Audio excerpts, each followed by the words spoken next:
Hi, I'm Jason Gorber for ThatShelf.com, and we're here to talk about Avid with Conrad Mass.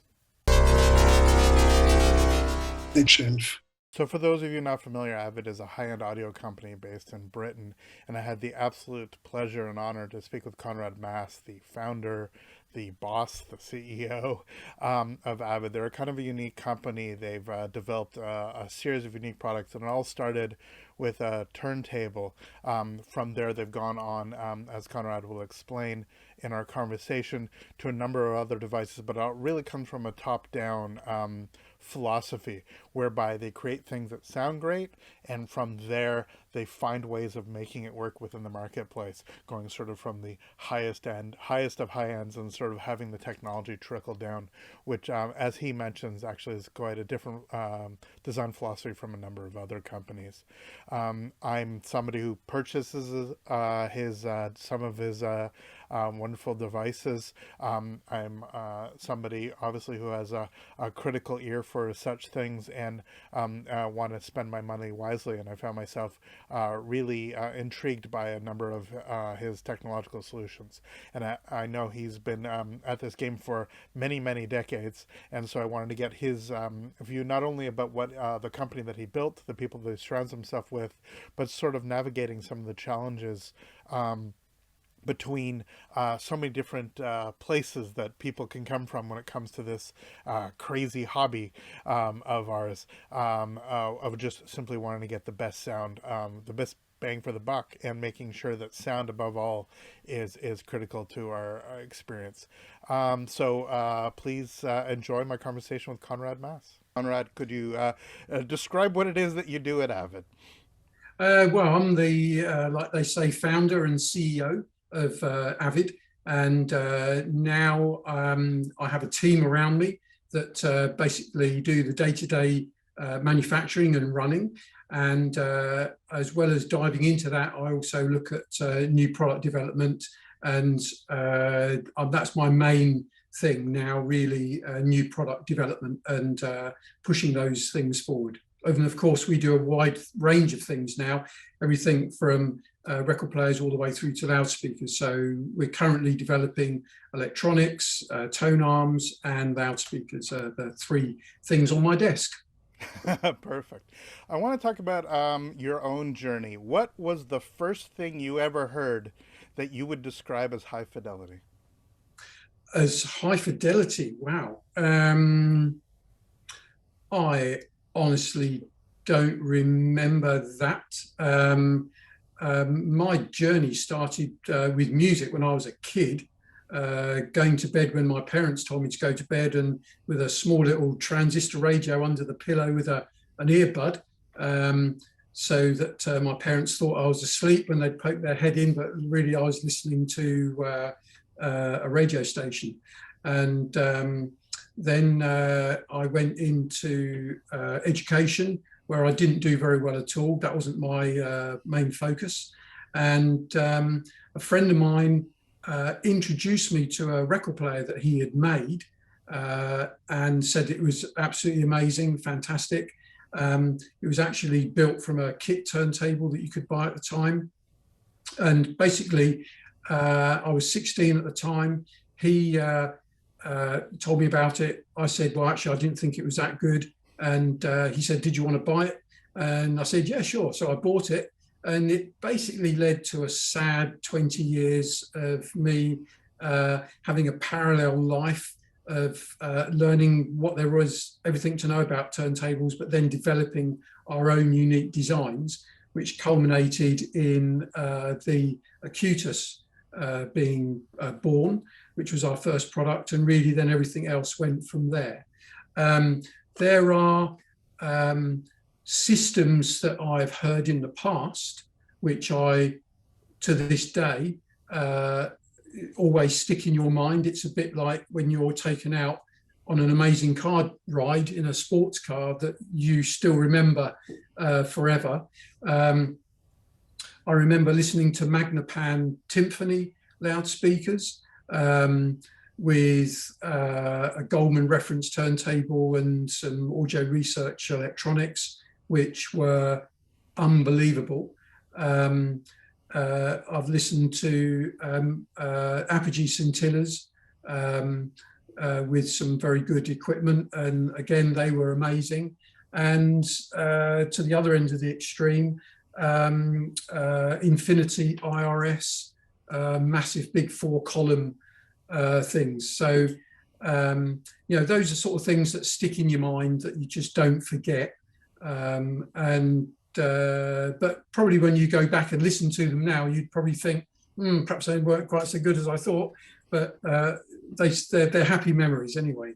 This is actually really interesting to me. Do you remember the equipment, or do you remember the music on the equipment? Yeah, I remember the equipment.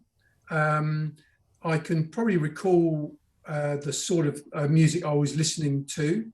I mean, things like Ricky Lee Jones and things like that. And obviously that was in the era when all you played was Dire Straits. I remember working in a retail store for quite a few years, and just got sick and tired of people coming in with, you know, Dire Straits, you know, as if there was no other music on the planet.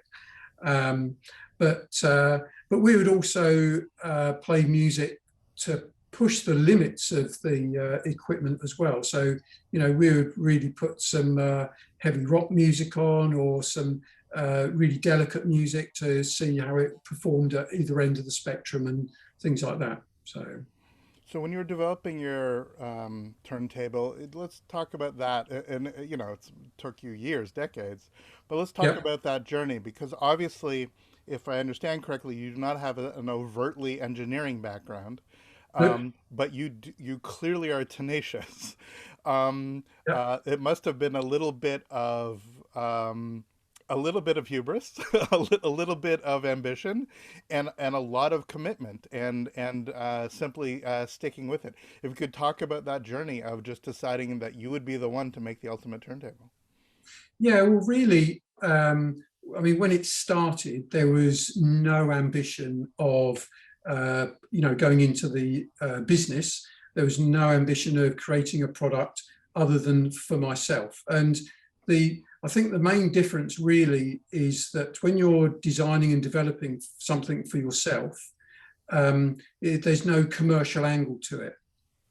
And with me, I didn't have, like, I've not been to university. I left school early. You know, I literally, you know, would have no formal education, especially about engineering or science or anything like that. Now, to a certain extent, though, I've seen that actually as a benefit, because when I've looked at things, I've had no preconceptions about, no, it can't be done, this is the way to do it, or that's the way to do it. And you know, the number of people that I've spoken to, and in that journey of development, I had the opportunity to do research at 2 universities and various other things. And you know, when you talk to people that have that type of education background, you can see that they're very corralled into a certain way of thinking. They don't think out of the box. They don't look at other ways of achieving things and overcoming problems with different solutions. So to a certain extent, it was very much trial and error, a little bit of lateral thinking, and you know, that development work, which did take quite a long time, which is, you know, most people obviously thinking of it commercially wouldn't be able to apply that type of time to you know, developing a product. Not to dig too deeply into it, but how were you able to do that? How were you able to sustain this journey without having a commercial end? Well, fundamentally, I was looking at doing something for my own personal use. There was no thought about it becoming a commercial enterprise or anything like that. So during that 20-year period, I mean, I got married, I had 2 kids, I had a mortgage, I had a, you know, a day job, and that sort of thing. But I mean, that didn't stop me getting part-time jobs in, like, a foundry, for instance, and other places where I could learn about the things I needed to know. That didn't stop me, you know, spending you know, time when perhaps I should have been working for my employer, doing my own research work and going off, you know, to libraries to investigate things, or spending time at university to clarify and prove what I was thinking.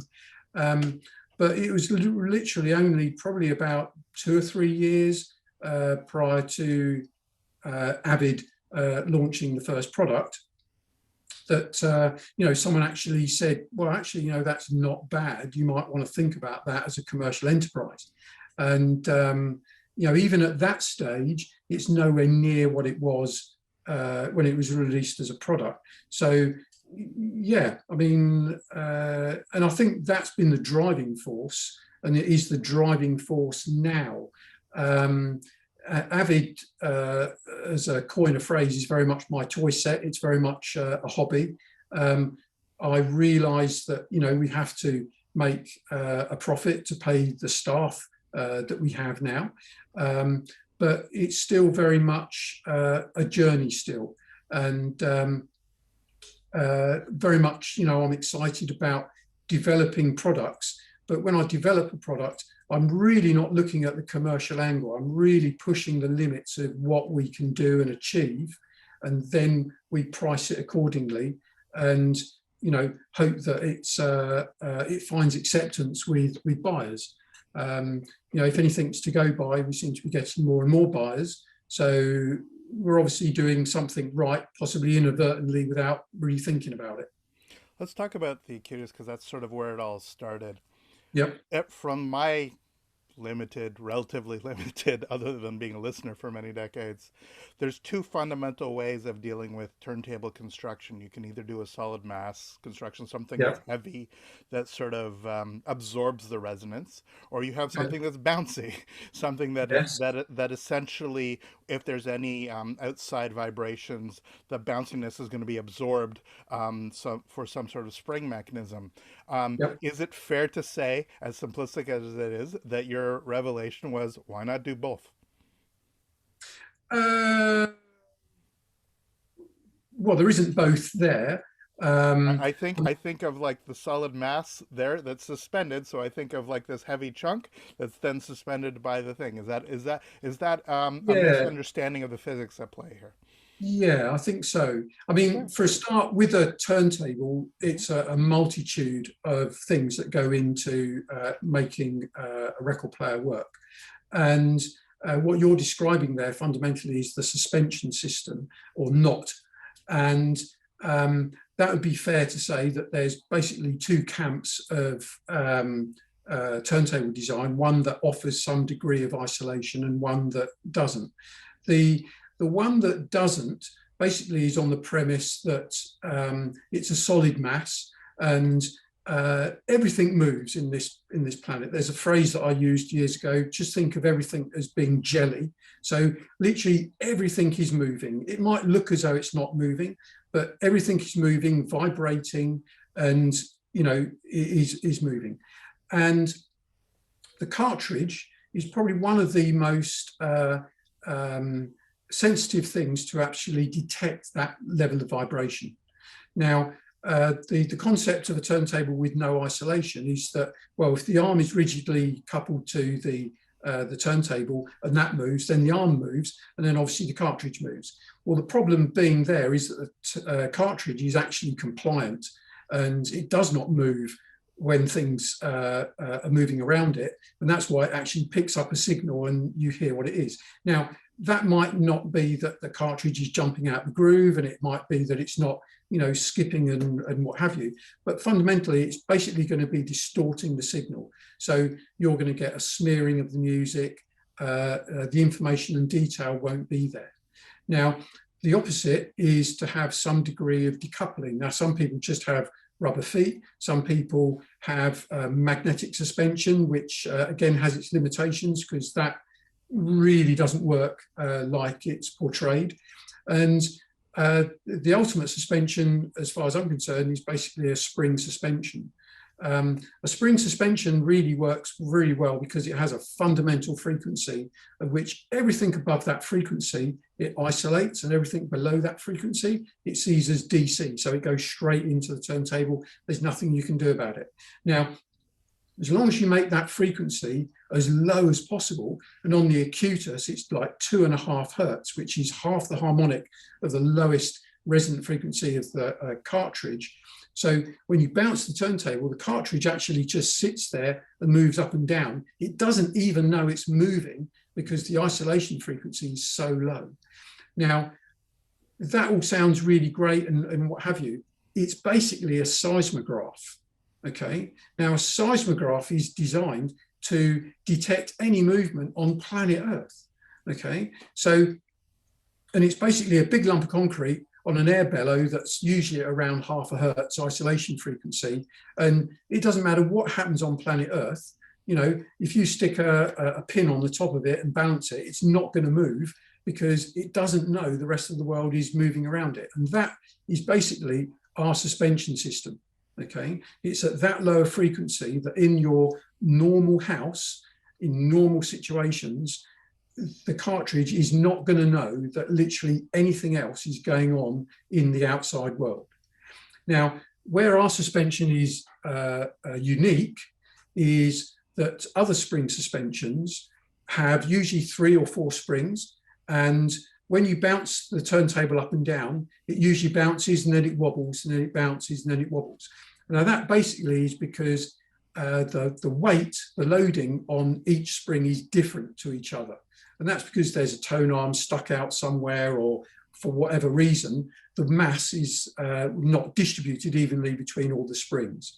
Now, people have come up with different methods of trying to sort something out, but none of these things are perfect, and that's why it doesn't work properly. The unique thing about what we do is that we've actually perfected where we can have all 3 of our springs operate at exactly the same frequency, regardless of the load that is on them. So you can have no tone arm, or you can have up to 3 kilos of tone arm sitting on our turntable, and you can balance the tone arm, the suspension, so that all 3 springs are at absolutely identical frequency. So when you bounce one of our turntables, or when it's moving, it will move literally up and down like that without any wobble at all. And it's always a good party trick doing that, just jabbing on top of the clamp and the thing bounces up and down. But the actual thing of the reality of it is what happens is the reverse is happening. What really is happening is that the platter and the cartridge and everything is staying still, and the chassis and everything is moving and absorbing that vibration. Very similar to a car when it drives along and the wheels are going around like this, and the actual body shell should stay still because that's absorbing all that information, and the passengers sit there in luxury. That's excellent. So I had misunderstood. I had thought what essentially it was you take a mass turntable and you sort of then suspend that, sort of like right. You can understand why I had that misconception. Well, what's different, and what you're touching on there, is that the majority of suspended turntables use a relatively light platter, right, and they have a suspension. And the reason they do that is because, well, in theory, you don't need a very heavy platter to get something suspended. And what we've done is we've used a very heavy platter but suspended, and that's basically to get the suspension frequency very low within a compact area. Now, you could use a very light platter and still achieve an exceptionally low 2 hertz isolation frequency, but your springs would be incredibly long, and it really wouldn't be, it would be a crazy design. By using a heavy mass platter basically is to give you the very low suspension frequency. It does have other benefits as well, though, but that then is an issue with the drive system to do with the motor and the platter. And before we get to the motor, let's definitely talk about the platter and the clamp system, because also this feels very unique. I know there's this unique surface material. You and I have discussed the sort of weirdness of it. It feels very space age. And also the clamp, which is Frankly, I've used clamps before, but this one is unique with its screw thread. It feels both very robust and a little anxiety inducing, especially when you're first using Yeah. it. So if you could discuss both of those and how those combine with the suspension to create what this table is. Okay, so the whole purpose of the clamping system, and actually the whole purpose of everything we do now, is when you listen to music or listen to anything, it's basically a series of vibrations. Mm-hmm. And imagine going into a room full of people, and basically you want to have a discussion with one person, and you're talking with that person, but everyone else in the room is shouting around, and it's very then difficult to hear what that person's saying. What the person's saying to you is the good vibration. That's what you want to hear. But everyone around you is the bad vibration. And what you'd like to do is just get them all out of the room and just focus on the good vibration. Essentially, what we do in all our designs is we offer a path of least resistance to make all those bad noises and vibrations go away, so all you hear is just the good vibration. When you play a record, the stylus itself actually creates vibration in the record itself. It's the equivalent of having a cymbal and tapping on the cymbal. The cymbal vibrates and it resonates. So not only does the cartridge pick up the information that's in the groove, but it's also picking up the vibration that's in the record, or the record itself is actually moving and distorting what the cartridge is supposed to be picking up. So everything about what we do, and that's whether it's an amplifier, what's the name, a turntable or a loudspeaker, we take that bad vibration as close as to the source as possible, and we route it somewhere else so it only leaves the good vibration. Okay. Now, with our turntables, what we do is we essentially ground the record to the main bearing. Now, the clamp mechanically couples the bearing directly to the main bearing, and that acts as an earth point for vibration to dissipate down through the bearing and into the subchassis. But fundamentally, what it does, it lowers the noise floor of the record itself. Now, before I go into the detail of the mat and the clamp and what have you, I was talking about this to an audience, if you like, in Norway some years ago. And in the back of the room, someone said, that sounds like rubbish to me. Mm-hmm. So I said, that's great. It's good to get feedback, and it's really easy to prove. So if you get a record and you put it on, say, a typical turntable with, say, a felt mat, which is the type of surface that is totally unconstricting a record, and you put the needle on the leading groove. Now, a lot of people, when they listen to music, they listen to the music and they want to hear the difference. The leading groove or the blank groove is one of the most interesting things to hear, because you shouldn't hear it. Just like on a CD, you should hear absolutely nothing. The fact that you can hear it tells you that there's something going on. Now, if you listen to a blank groove on a turntable with a felt mat, typically you turn the volume up to know where to put the volume, and you'll get to something like 10 o'clock on your dial, and then you know the music's going to be at the right level. Put a record on the acutus, for instance, clamp it down properly, put the needle on the blank groove, and you'll get up to about 2 o'clock before you get to that same noise level. And suddenly, wow, the music's really loud. Now, that's just told you that what we do is reduce the noise level on the record. So we're getting rid of some of those people in that party so that you can just concentrate on that one voice that you want to hear. Okay. Now, how we do that is, like I said, we mechanically ground the record to the center bearing. The center bearing has been designed specifically to function that outcome. Okay. Now, the mat is actually an important interface. A lot of mats try to absorb vibration and things like that from the record. The problem with doing that is it's always non-linear. It will absorb some vibrations and not others. Others, it won't do anything at all. So basically, if you're trying to get a flat response for your music, it ends up being peaks and troughs like that. So some mats will sound bass light, some will sound bass heavy, some will do this, some will do that.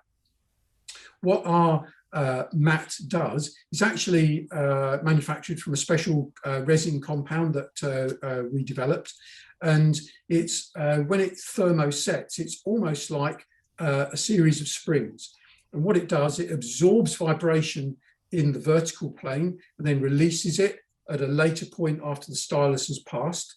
And any angular vibration, of which it's about 80+% of the vibration going through a record, and that's primarily because of the angle of the record groove, it just reflects straight off, okay? And it stays within the record and it travels to the center bearing and then dissipates down through into the chassis. Now, this all happens in, you're talking like 0 time. The speed of energy waves and vibration through vinyl is like, it's just instant, especially over that distance. Thankfully, records around and all the vibration is centered to the middle as well. And years and years ago, in fact, we took laser spectrograms and things like that of records whilst they were being playing. And it's absolutely staggering how a stylus actually even stays in the groove, because the vinyl itself is moving around a lot. So that's the resin disc. So you can obviously imagine, and that actually cost, I actually conned a company into developing that resin. And it's currently used in a different format on 2 tanks, Chieftain and Abraham's tanks it's currently used on, and it's something to do with the plating on the outside to do with absorption. But we use it in a slightly different constituency. Different weaponry, yes. Different weaponry. And that resin cost about £250,000 to develop, probably going on nearly 30 years ago. So I'd hate to think what that would cost to develop now. So I get pretty upset when someone says, you know, can I take it off and put a rubber mat on there instead? It's actually quite a specific job that it's doing. And it works in conjunction with the clamp. The bearing at the top, the interface that goes to the record, is manufactured from brass. And that has a very, very fine grain structure. And it's also much softer than the stainless steel interface that is on the clamp that clamps and bonds the record down. So again, coming back to what we do, which is we create paths of least resistance, it's far easier for the resonance and vibration to pass down through into the bearing than it is to go anywhere else within the structure, okay? Now, interestingly, just talking about the resin on the mat, saying, because nothing's perfect, very, very high frequency vibration does pass straight through the mat interface. It actually goes straight through to the black aluminium disc that is underneath, which is why the mat looks black, but it's actually transparent. And that and because we hard black anodize that, the resonance sticks to the surface and goes round the edge and into the main body of the platter. The vibration stays predominantly on the surface because high frequency energy stays on the surface of materials. Low frequency tends to go through the body of the material. And this is the reason why we chrome plate the platter on the acutus, because the chrome plating, working with the nickel and the other substrates that are plated to the aluminium, do constrained layer damping, which gets rid of that high frequency vibration, okay? So that, if you like, solves the leakage that gets through, which isn't retained within the record and then passes down through the bearing, okay? The 2-stage clamping basically is there. The first stage clamps and bonds the record to the bearing, and then the next stage allows you to convex clamp the record flat down to the platter. And the reason it's adjustable on the Acutus is because you have different records. You've got everything from a 180 gram, you've got a thin little record, and different records will need a different level of clamping to get the right amount of flatness against the platter. And what you can do is, as you start clamping, you'll notice that it clamps to the outer edge first, and then it works its way in. And you can actually tap the record, and as you start clamping, you can hear it becoming less and less vibrant to actually get the perfect mating between the disc and the platter.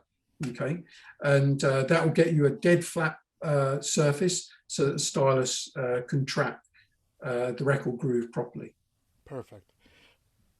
All of this is to say, I will tell you something out front. I was extremely cynical in general. I think everybody is. Skeptical is probably a better way of putting it. Yep. That I would see much of a dramatic increase in playback. I was not changing my tone arm. I was not changing my cartridge. Yep. I wasn't changing my electronics. I was still using my Avid preamp. And quote unquote, all I was doing was changing the turntable itself. And as you are well aware, it's very easy to spend lots of money in this hobby, activity, whatever we want to call this. And so many people have the bias of they spent X amount of money, therefore it's got to be X amount better. Yep. I genuinely state this. I almost would have been happier if I would have got this and it was no better than what I had before. That actually probably might have sated a certain level. I'm like, okay, then the journey was complete. Now I have something that's prettier. It looks nicer. I have it. But the fact that it was better in a funny way annoyed me. And it said, oh, I guess all this work isn't just nonsense. It isn't just salesmanship. It isn't just me putting magic beads on my speakers and hoping they sound better.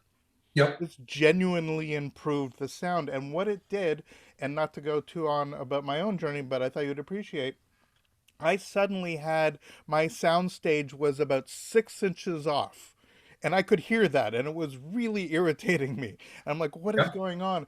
And I realized for the first time on my SME5, the dial for my was slightly off.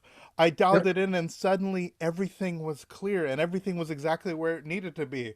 And my response was, "Oh, God damn it!" That everything that had been quote unquote smeared, all these adjectives that I had heard for so many years, I suddenly had that revelation. Well, as a company, what we do, we manufacture and design the absolute best we can. And the Acutus is currently the best that we can do. It comes in 3 flavors with different power supplies, but fundamentally it's the best that we can do. And we've cascaded that down to lower price levels using that technology.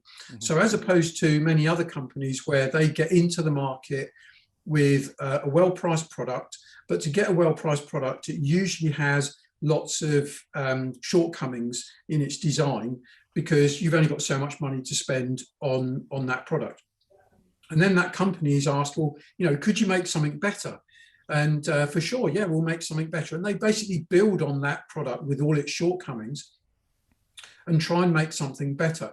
And usually when you hear those products, there's not a really big difference between, you know, the entry level to going further up their food chain. Whereas with us, as you go up our range, there's a huge difference because we didn't evolve our products from the ground up. We've evolved our products from upstairs down. And, you know, we've just looked at, well, what do we shave off to get down to a certain price point and what have you. So, you know, there is a significant difference when you go up. And this is why for many years we've done something called Good, Better, Best, where we actually have 3 of our turntables in our product line, typically a Diva 2SP, a Sequel and an Acutus. And we use a cheap arm and cheap cartridge, you know, like an inexpensive moving magnet, and on each turntable exactly the same. And then when you go from one to the other, the Diva 2SP, it sounds great. It sounds like a nice rounded product. You go to the sequel and it's like, wow, that's just so much better. And you go to the Acutus and it's like, I can't believe that is that inexpensive rubbish cartridge. I could live with that. And, I think most people would be really shocked at what performance you can get out of a really inexpensive Arman cartridge on something that is supporting it properly and allowing it to do its job.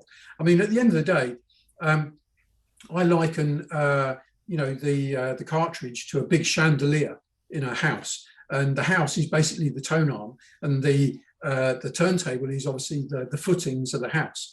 Well, I mean, if you went into a house and the chandelier is shaking around, you think, I don't want to stay in this house, there's something wrong.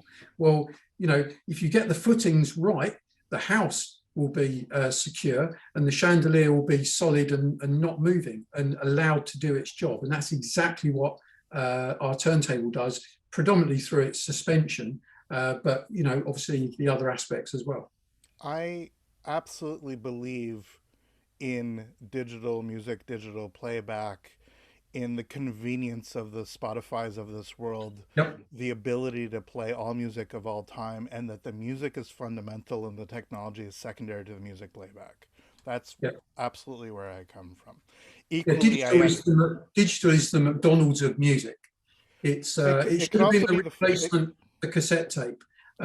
It's portable, it's recordable. I listen to it more than I do analog for that reason. I'm in the car, I'm, with the headphones on or whatever. But to the point is, I can tell the difference between McDonald's and Burger King. People just want to say all fast food's shit. Okay, yes. But I'm saying you can tell good from bad, and it isn't Yeah, all to be poo-pooed on. There's a very good and important spot for that sort of thing. absolutely. This, when it comes to turntable, and you know this more than anybody, you talk about that person who stood up at your presentation and said, essentially, this is all bullshit. There is a lot of bullshit in this industry. There's a lot of snake Absolutely. oil. There's a lot of nonsense. Yeah, And you talk about coming at from a non-engineering perspective. Sometimes the engineering is weaponized. That you're throwing different statistics at people and not yeah. listening enough. And on the other hand, you have people who say, "Well, no, just listen," and completely ignore any of the science. I'm wondering if you, and this is a personal question, how you have navigated that of not getting so locked into the sort of magic of playback that you've not looked past some very clear scientific issues that you may have encountered, or on the other hand, chasing the science and forgetting about the music. No. Okay. So first of all, I don't chase the science because, being totally honest, I don't know science. Mm. And everything that we do is chasing the music. It is literally chasing that performance in terms of what it sounds like. And there are certain products that even we have now that people say, why does it sound like that? And honest to God, I haven't a clue. We haven't worked it out yet. We've actually, got it to work like that. And why it works like that, we're not quite sure yet. We'll probably work on that at some point when we've got some free time. But at the moment, this is how it sounds. And I think, there's also two types of client or customer. And there is the customer who listens to the music, or the person who is more interested in the equipment. And I think you touched on that earlier. Everything we do is about the end result, the music, what you hear. So for instance, and this will probably go down as probably something I may not have said or should have said at this point, but our turntables, for instance, have two drive belts. Okay, and if you're one of this brigade of people now that have been unleashed with iPhone apps that tell you whoa and flutter and speed accuracy and things like this, you can put, like we had a gentleman from Sweden get in touch with us, and he bought our sequel turntable, and he put this app on his turntable, and he contacted us. He just bought this sequel and said, oh, the whoa and flutter figures are nowhere near as good as what I would thought they would be for such an expensive turntable. And I said, oh, okay. Well, I know exactly why that is. And that's primarily because we're using two drive belts, and the consistency of the size of the drive belt varies ever so slightly.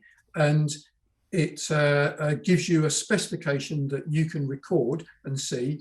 You can't hear it though. But I tell you what I'd like you to do is do the same test again, just using one drive belt, and you'll see your whir and flutter figures improve by magnitude. And then come back and let me know. And he did exactly that. He did the test again with just one drive belt, and he came back and said, you're exactly right. It's much more improved, and it sounds much, much better with, it performs much, much better whir and flutter figures with one drive belt. I said, how's it sound? He said, it sounds like shit. He said, it sounds so much better with two drive belts. It's like unbelievable. I said, great. So you tell me why you're buying this turntable, to listen or to sit there and measure.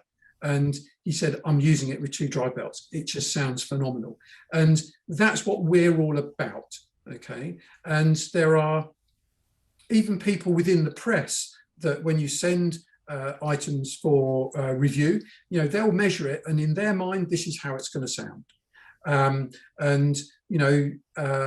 it's unfortunate that people don't follow their gut, and they listen to how it is, and it's either good or bad.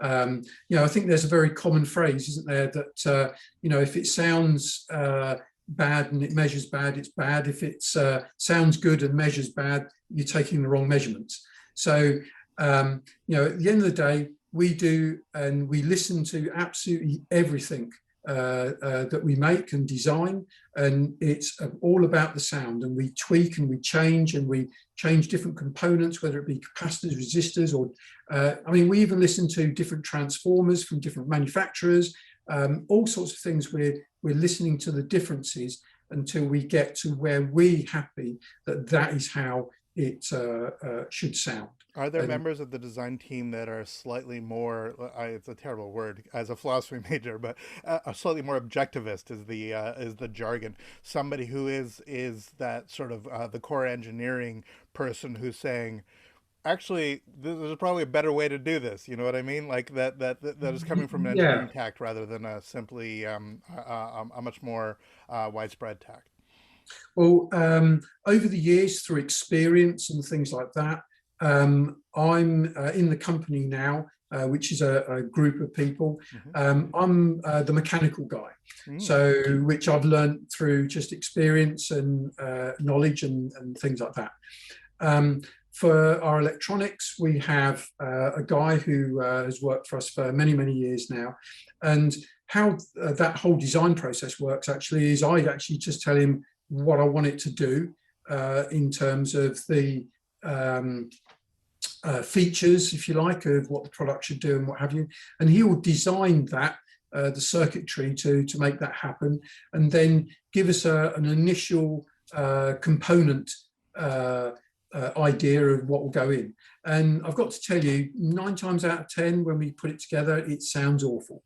But that basically is our footing. And from there, we then start to use our ears to dictate what components go in there. So fundamentally, the design is good. It's just the actual components that go in there that tune that product to give it the final sound. And if you like, then that is locked in place.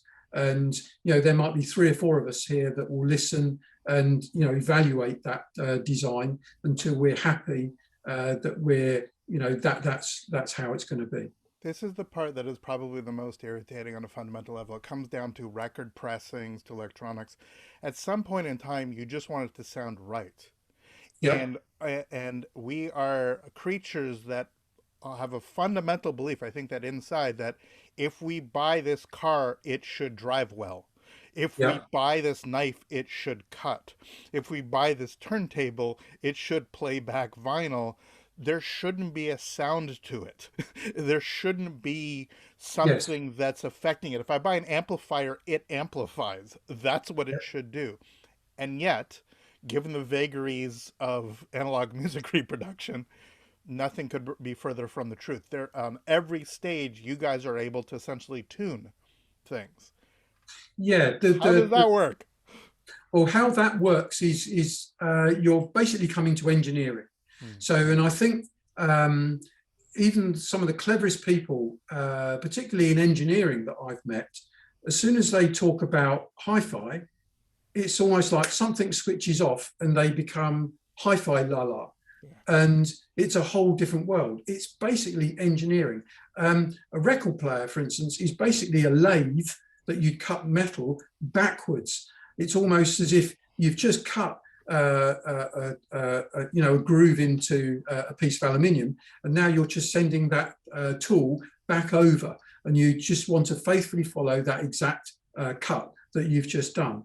So, and the reason things sound different is because there's all these other people in the room that I was talking about, and they're all trying to get in on the action in terms of disturbing the conversation that you're having with the record that you're trying to listen to. And that could be everything from a plane going over, a car going down the road, someone slamming a door. It could be, particularly in America, for instance, everyone has a suspended floor, so everything's bouncing around and things like that. There's all these things that are trying to stop you having that listening experience. And everything that we're doing is about removing that or pushing that further and further away, so you get to listen to what you're supposed to listen to as you're supposed to listen to it. When you are testing this equipment, are there Goto records you use? There is actually, yes. So, yeah, we've got 4 records that we use. I know what you're going to say. You're going to ask me what they are now, and I can't remember all of them.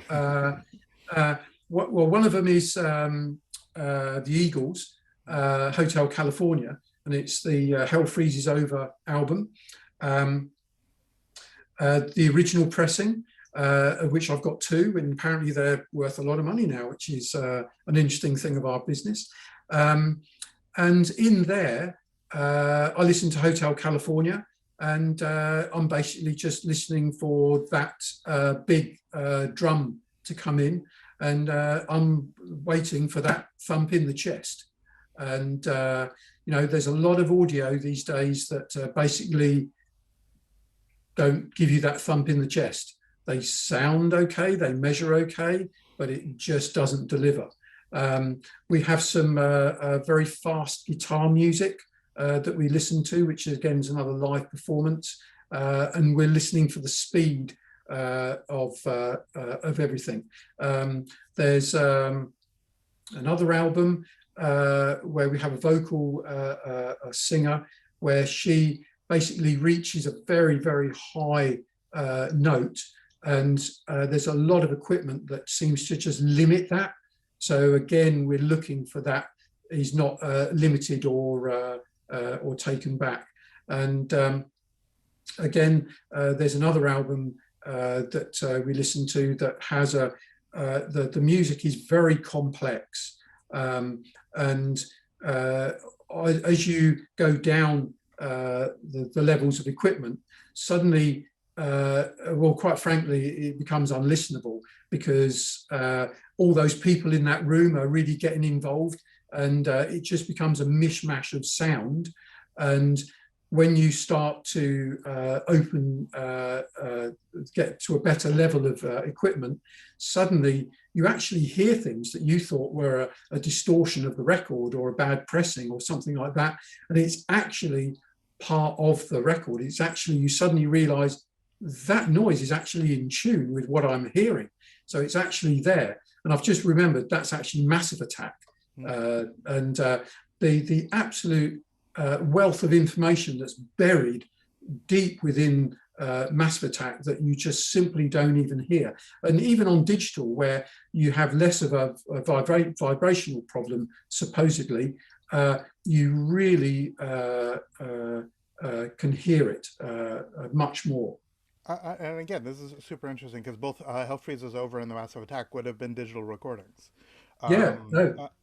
and then played back in analog. And Yeah. again, this is this for me is about the music. It's like whatever reproduction. Well, And thanks in part to your turntable, my analog front end is in many ways superior to my digital front yeah, end. So I'm hearing things even if recorded digitally with a slightly different timbre, with a slightly different ways, because yeah, by the time it's mastered and all of these choices that are made after the fact, the re-equalization by mastering for vinyl, for example, changes yeah. the sound and gives me something that's more Well, sympathetic to a bunch of stuff I'm listening to.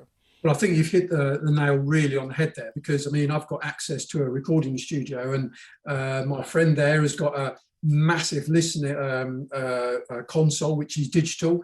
I think it's something like 32 plus channels or something. And he's got a massive Studer reel to reel with 2-inch tape or something that flies around so fast you can dice carrots. And in the studio, when you listen on playback to either digital or the analog, dare I say it, you can't hear any difference at all. Right. They are absolutely the same. I mean, maybe a bat, could hear a difference, but with my 60-year-old ears, I absolutely can't tell a difference. The big problem is when you take it from the master of either digital or tape, and then it goes down into the various masterings and what have you, and then it, dare I say, it goes into printing either a CD or a streamed or onto a vinyl disc. The drop in quality level is massive. It makes me laugh when I go to some shows and there's a guy there with a master tape and he says, I'm going to show you how close a master tape is to this record player. Not a chance. Not even going to be close. You're almost doing a disservice to anything. The whole thing about audio replay is actually you've been given something, whether it's a record or a CD or whatever, which has got its limitations. But what your equipment does all the way through the stream from, what's going to take it off the disc, through the amplifier, through to the speakers, the cables and everything, is basically eroding even still what is on that disc. And everything about what we do is minimizing that erosion. So when it comes out of the speaker, you get much more faithfully, warts and all, whatever is on that disc. Oh, your turntable has definitely ruined a number of records for me. It's absolutely, and again, I have all fellow British manufacturer. I have B&W speakers Yep. in a relatively small room with these giant 802s, and I know so many people that dislike and poo-poo these speakers because they're too revealing, which always amuses me. Okay, yeah. The whole Yeah. notion is like, I like my speakers to color my sound more. I'm like, There you go. Yeah. so whenever it comes to this, what it means for me is nothing makes me happier than to be listening to stuff and not care for a moment about the equipment or the Absolutely. record or what I'm playing back and simply lose myself in the music. And so I ask you, are you still able to do this? I talk to film editors who find it a real hard time to watch a movie because they're always looking at the cuts, or a production Oh, designer always looking at the sets. Are you, after all of these years, still able to sit there and just love the music?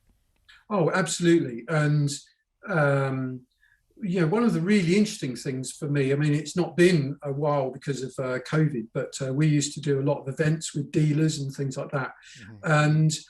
And I used to love people who would come and bring their own records to play. And, the experience of putting something on that I've not heard before and going, wow, that sounds amazing. And then literally going on my phone on Amazon and buy that record. And but seeing their face as well. I mean, the number of people that we've had either here or at demonstrations, and they've brought their own records, and they've played like maybe 2 or 3 records, and I've said, oh, what else have you got? And they've said, well, this is my really favorite record, but I'm not going to play it because I don't want to go home and know that I've heard it somewhere else where it sounds so much better than what I'm going to hear now. I'll never want to listen to it again.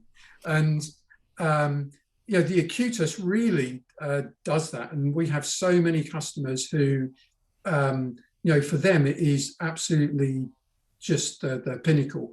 And, when you look at many products these days, whether it be a kettle or a piece of hi-fi, they're always doing upgrades and changing it and doing things. The Acutus fundamentally has really not changed at all since the day that we launched it. And, even now we have people that will tell us, wow, the Acutus is amazing. It just sounds incredible. Yeah, it does. And it sounded incredible 20 years ago. You could have had that in your house. No difference to how it is now. It hasn't changed. So, that to a certain extent is a real testament to any product that it's not changed in all those years. I want to talk very briefly because I have a unique one. I have this black powder coated, I Yep, guess it is, chrome one. it If you is. could Yeah, very yours briefly, is. yeah, Yeah. So lacquer. yours is. Yeah, yours is one of three that we made some time ago. Somebody wanted it in black, and we said, "I'm sorry, it's not possible." We'd actually dabbled with doing something called black chrome, and chrome is hard enough, but black chrome is a nightmare. It's heavier, so it's like throwing mud at a wall, and it just doesn't stick.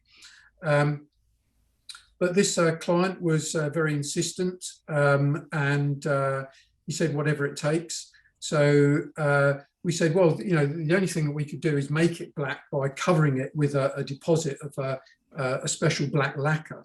And he said, yep, no problem at all. We'll do that. So we actually manufactured three because one always goes wrong in engineering. And he bought two, one for each house. He's probably actually got more houses than two, but for two of his houses. And one we've had here as a museum exhibit for a good number of years, and it's now in your possession. I was going to say it went wrong by coming to Canada. That's how it went wrong. There you go. So it's a very rare piece in itself. We did do a limited edition of a black version of the turntable, but that it lost the chrome and it was basically a black anodized finish. And yes, it didn't sound as good as the chrome version. But for many people, it still set a bar of perfection much higher than what they were used to. And one thing I've learned with audio is that it has to live in people's houses. And even if it's the best thing in the world, some people just won't have it because it won't fit into their environment. So, and that's one thing actually how audio has changed over the years. If you look at like 1980s audio, it looks absolutely awful, especially British equipment. And now designers basically have to, balance between how it sounds and how it looks, because as we was told in an interesting way many years ago, retailers have clients that even if you tell them it's the best thing in the world, they won't even listen to it because they don't like the way it looks. So, but our prime driver is how it sounds, but we also now try to make things look acceptable and interesting as well. And just we're wrapping up, but just that, I wanted to bring that up because I think it's a fundamental thing. I think they're first of all, let's not kid ourselves. These are luxury items, especially Absolutely. at this level. And there's always a disconnect between the person who probably should have the race car and the person who does have the race car. Yeah. The person who should is not a moral question, but the person who genuinely knows all the nuts and bolts and has the passion and has the drive, and the person who's simply buying it as a status thing. And Yeah. and this goes to a fundamental thing that I believe, unlike watches, unlike even cars, at its best, this crazy hobby, the end result is how it sounds, not how it looks or how it behaves or how much it costs or any of Yep. that stuff. If I could buy a $50 turntable that was better than yours, I would buy it tomorrow because Yep. it's better, not because it's $50. Yeah. Um, on that point, for you, are you ever disheartened by those that are buying this simply to be a showcase, like the people that have a beautiful grand piano and it just holds them up a bunch of pictures in their living room? Like, is there ever that divide, or the joy that you have of showcasing somebody that maybe a young person maybe cannot afford one of these turntables right now, but you give them an opportunity to hear something that they've never heard played back in the same way? If you could just talk about that journey, the divide between it as a luxury item and it as an aspirational item, but also something fundamentally that for those that care more than they were worried about how much it costs, are driving towards. Yes, for me personally, it's very disappointing if someone were to buy our product for what it looks like. Yeah. I actually think, though, the majority of everyone who buys our product buys it for how it sounds. In terms of the market as a whole, in terms of turntables, we're probably one of the new kids on the block. Although we've been around over 25 years now, in comparison to some other well-known names, we're half their age. And a lot of their products look much more glitzy. And so, the majority of people who buy our products are buying it for how they sound. What's been interesting for me, particularly in the last sort of like 5 to 6 years, has been emails that we've had from people where our products are now an aspirational product for them, because they know how it sounds, they've seen us at shows, they've heard it, and they're buying it, if you like, for the right reason.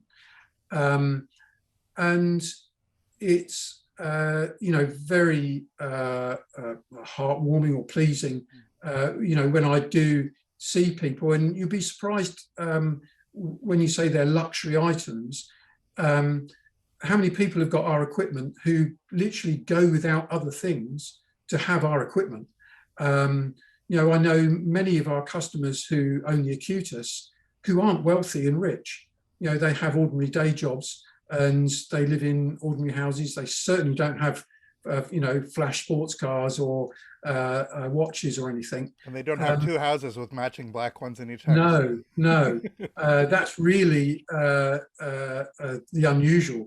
And, those to me are real customers. And, those are to me are customers who really appreciate, our work. And when I say our work, we're doing things for the right reason. We're doing things for how it sounds and to really allow people to listen beyond what they thought was possible, from a record.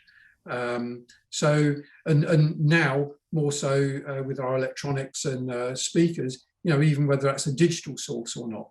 So, it's I don't think we're that brand that people buy because of its status symbol, because quite frankly, there are other brands out there. Even now, after 25 years, I know there are people who listen to our product against another product, know our product sounds better, but they'll buy the other product because their friends would have heard the name of that other product.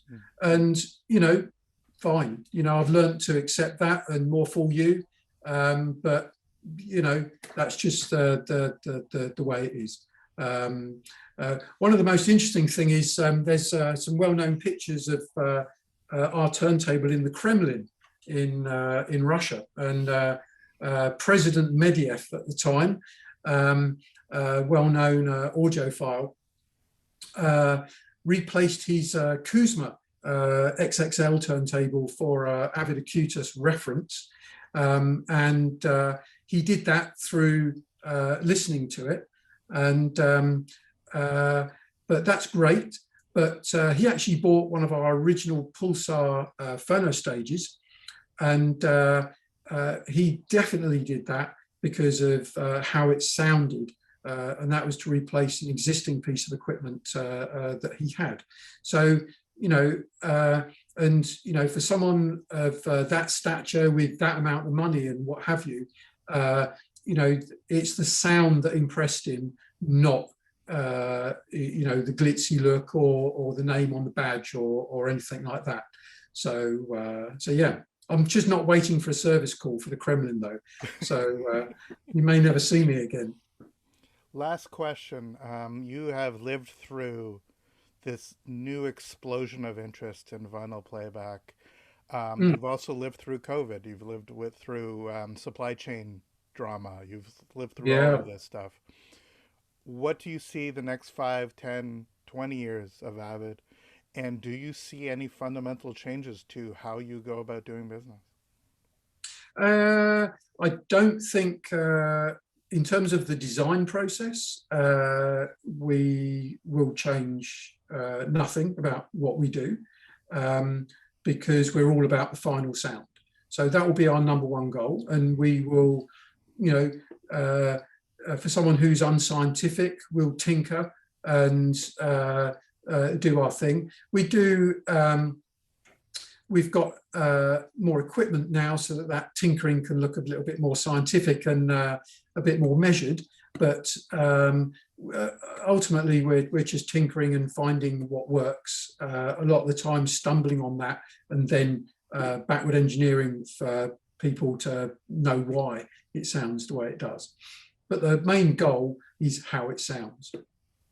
In terms of things like COVID and things like that, actually, COVID for us was not a bad experience as a company.